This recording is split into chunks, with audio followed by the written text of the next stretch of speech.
ધારી શહેરમાં રાત્રે ફાયર વિભાગની કાર્યવાહી। ધારી શહેરમાં રાત્રે ફાયર વિભાગની કામગીરી થઈ ધારી શહેરમાં ફફડાટ।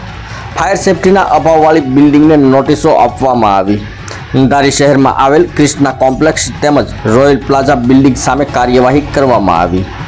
ધારી શહેરમાં ફાયર સેફટીના અભાવને કારણે તંત્ર દ્વારા 30 જેટલી દુકાનોને અપાઈ નોટિસો। ધારીના સતત તંત્ર દ્વારા બિલ્ડિંગ હોટેલો અને દુકાનોમાં સીલ મારવાની તંત્રની કામગીરી સામે લોકોમાં રોષ। ધારીમાં તંત્ર દ્વારા ફાયર સેફટીને લઈને કાર્યવાહી।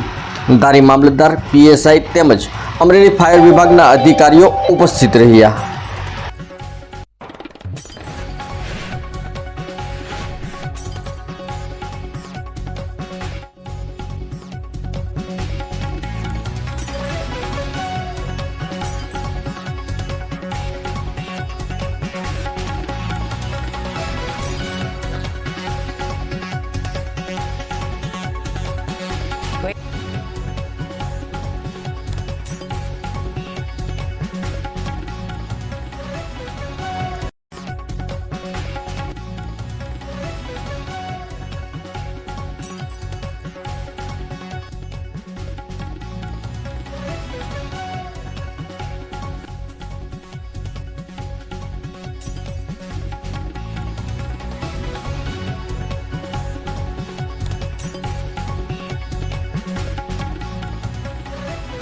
આજરોજ અમરેલી જિલ્લાના ધારી મુકામ ખાતે ફાયર સેફ્ટીની સુવિધાના અભાવના કારણે જે કોઈ ક્રાઇટેરિયામાં આવતા કોમ્પ્લેક્સ હતા તે કોમ્પ્લેક્સની વિઝિટ કરી પોલીસ વિભાગ, જિલ્લા વહીવટીતંત્ર તરફથી મામલતદારશ્રી અને સમગ્ર ટીમ દ્વારા આ કોમ્પ્લેક્સોને નોટિસની બજવણી કરી અને જો ફાયર સેફ્ટીની સુવિધા હાથ ધરવામાં નહીં આવે તો સીલિંગ પ્રક્રિયા હાથ ધરવા બાબતે કાર્યવાહી આજે હાથ ધરવામાં આવેલી હતી।